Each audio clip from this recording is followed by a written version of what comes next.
lost an election, and now she's projecting. Hillary Clinton went on The View this week, which immediately raises a serious question. What's the weight capacity for that stage? But you'll never guess what she talked about. Her love of gardening, the things she does to stay healthy, how much she adores catching and cooking stray kittens. Nah, it was Donald Trump, as expected. But it's like I always tell Taylor Swift, girl, you gotta move on. Seriously, Trump doesn't just live in Hillary's brain. He's built a 500-unit condo with in-unit laundry and a rooftop lounge. All right, she lost an election and now she's projecting. Hillary Clinton appeared on The View this week, which immediately brings up a serious question. What's the weight limit for that stage? But you'll never guess what she talked about. Her passion for gardening, the things she does to stay healthy, and how much she loves catching and cooking stray kittens.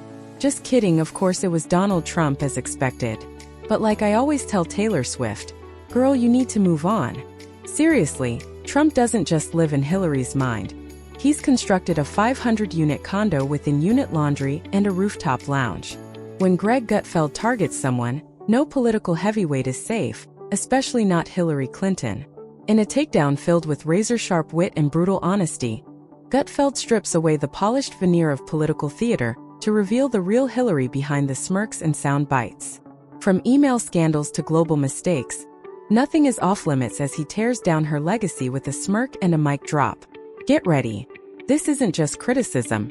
It's a comedic demolition. Half of registered voters said any Republican would be better than President Biden, which even led one woman to legally change her name to a Republican. In Washington, D.C., a giant grocery chain has announced a ban on large bags. Great, now where will I shop? Complains one large bag. If you're enjoying this video, please be sure to subscribe to the channel and hit the bell icon. Now imagine waking up one morning stretching your arms, sipping your overpriced Starbucks latte, and thinking, you know what? The world really needs more unsolicited wisdom from Hillary Clinton. Yes, because nothing says national healing like a political figure who spent more time dodging scandals than a raccoon in a trash-strewn alley. Hillary Clinton argues that Joe should be, quote, direct and forceful, end quote, against Trump in the CNN debate. Yeah, direct and forceful just like the noose I put at. And right on cue, Greg Gutfeld decided to take the wrecking ball for a spin. And folks, it wasn't just demolition. It was a Category 5 roast, complete with verbal arson, a public spectacle, and the subtlety of a wrecking ball in a porcelain shop. But hey, let's not get ahead of ourselves. Now, if political comebacks were a sport, Hillary would be the Michael Jordan of completely missing the hoop. Every 4 years, like a poorly scripted reboot, she rises from the fog, armed with a new pantsuit and a freshly polished sense of moral superiority. It's almost poetic, if poetry were written by a committee of consultants who all failed ethics class. And, you know, they're going to try to ignore him for as long as possible because they're absolutely terrified of him. They'll do to him what they did to me in the 2020 Democratic primary. Pretend he doesn't exist. Then, if people start paying attention, they'll smear, cancel, and try to destroy him at all costs. I remember what Hillary did to you. Exactly. And yet, she's still standing. Thanks to baseless smears that the propaganda media repeat over and over until people actually start to believe them, causing real damage. But on the bright side, let's take a stroll down memory lane, shall we? Back to a time when email servers lived in basements, Benghazi was just a spot on the map, and delete wasn't just a button, it was a lifestyle. Because nothing builds public trust quite like erasing 30,000 emails faster than a teenager hiding texts from their mom. Ask Hillary. Greg didn't hesitate, his eyes twinkling with mischief, the political equivalent of tossing Mentos into a Diet Coke bottle. Except here, the Diet Coke is Hillary's legacy, and the Mentos are truth bombs dipped in sarcasm. The man didn't even flinch. He just casually dismantled decades of carefully curated Clinton PR like he was opening a bag of chips. Sour cream and electoral delusion. Anyone? Whoa. This is exactly why lefties always get all the commencement speeches and love to spout their opinions at award shows, because they know there won't be any journalists there to ask tough questions. And the reason why Greg is the perfect example, none of their opinions are actually real. They're all assigned. Now let's not forget the 2016 election. also known as the plot twist that shook brunches nationwide. Hillary was supposed to win. That was the deal. Everyone from Hollywood to the ghost of FDR had already drafted the congratulatory tweets, but the American public, in a glorious display of unpredictability, said, "Yeah, no." And Hillary? She took it so well. By that, I mean she spent the next 5 years writing books, going on tour, blaming Macedonian content farms, and starring in her own political version of It Wasn't Me by Shaggy. Except instead of Shaggy, it was a rotating cast of scapegoats. Comey, sexism, the Russians, misogynistic Wi-Fi routers, gluten intolerance, and at one point possibly even gravity. Meanwhile, Gutfeld's roast didn't hold back. He went in like a kid at Chuck E. Cheese with unlimited tokens. Every failed talking point, every recycled excuse, every tepid hot take from Hillary's post-election press parade was dissected, mocked, and left for intellectual compost. Nothing like turning a country into a Mad Max sequel and calling it a diplomatic success. It's been in the Democratic Party's pocket since Hillary stopped having sex. That's like decades. Yeah, losing the union endorsement is like P. Diddy running out of baby oil. There's a whole lot of friction ahead as the Teamsters pulled their members away from the Dems' new candidate, Cackles McNeeds. And we can't forget the Clinton Foundation, that shining beacon of what exactly? Goodwill, transparency, or just a cleverly disguised family business with the branding of a charity and the efficiency of a DMV on fire. Millions of dollars funnel in, yet somehow the world remains unfixed. Greg, with the giddy enthusiasm of a kid unwrapping a gift labeled hypocrisy, gleefully pointed out that Hillary's speeches to Wall Street were less inspiring leader and more customer service rep reading from a gold-plated teleprompter, paid 6 figures to tell banks everything was fine. Basically, the political version of a lullaby for billionaires. And the audacity? Impeccable.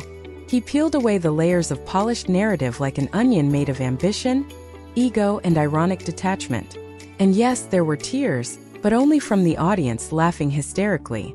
If the alleged creator of the plan was Julian Smith, a Clinton policy advisor that the unclassified Durham report refers to as Foreign Policy Advisor number 1.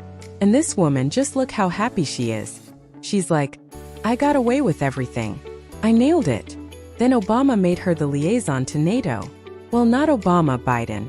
Like, "I keep getting employed by these people because all I do is sit around and do the illicit bidding of my Democrat power bosses."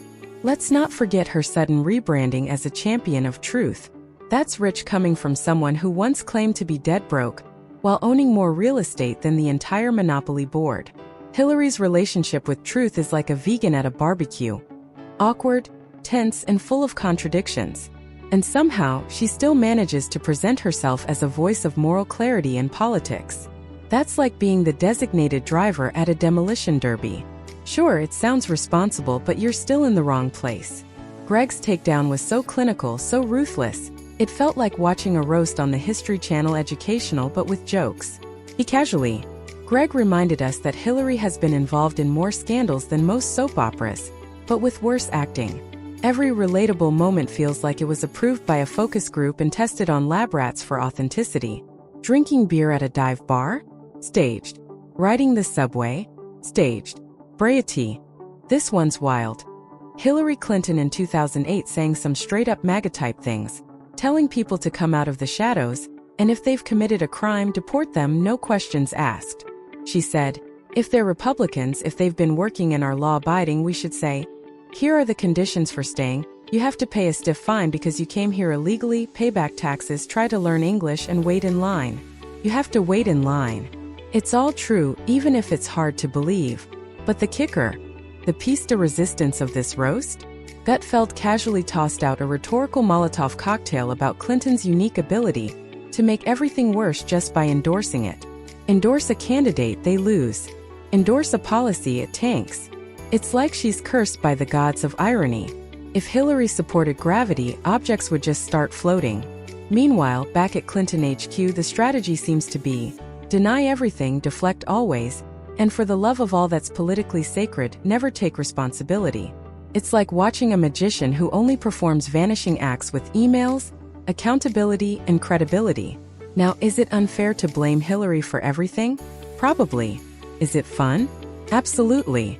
Because watching someone who's been in politics since dial-up internet still pretend to be the fresh face of change is like watching a Vitas tape try to fight TikTok.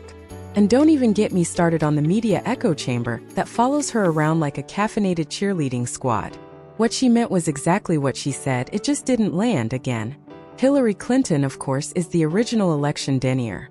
I'm sure you voted for her in 2016? Well, she's not just any election denier, she's the OG. First, she came out before sunrise to concede the election to Trump, and then spent the next 4 years insisting he was illegitimate. Greg didn't even break a sweat. He simply laid out the facts with sarcasm sharper than a tax audit. The best part. And yet, like a villain in a political sitcom, she'll be back, probably just in time to write another memoir titled You Thought I Was Done. Spoiler alert. She wasn't. So the saga continues because as long as Hillary keeps stepping into the spotlight with all the grace of a malfunctioning Roomba, there will always be people like Gutfeld ready to hand her the microphone and then set the stage on fire. And we'll be here, popcorn in hand, watching the slow-motion train wreck that is political ambition unburdened by self-awareness.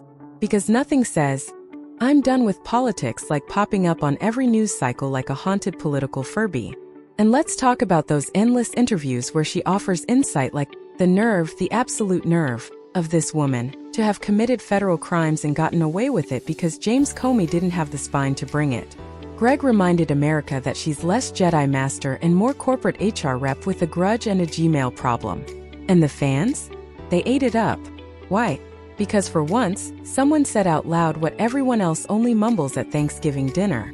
That the entire Hillary Clinton political arc has become a never-ending PowerPoint presentation of contradictions.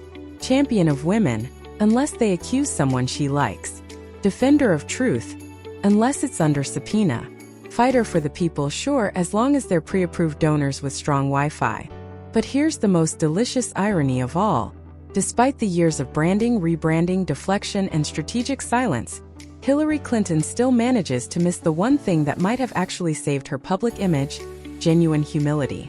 The roast, as savage as it was, worked because it held up a mirror she spent decades trying to avoid. And when the smoke cleared, when the last punchline landed, and the audience finally stopped wheezing from laughter, the only thing left standing was the truth. Not the polished, consultant-approved version. The raw, unfiltered reality. That maybe, just maybe, Hillary Clinton isn't the misunderstood savior of democracy she believes she is. Maybe she's just the loudest person in the room who can't take a hit. Because when it comes to political drama, Hillary doesn't just bring the tea, she is the tea. Bitter, oversteeped, and absolutely impossible to ignore.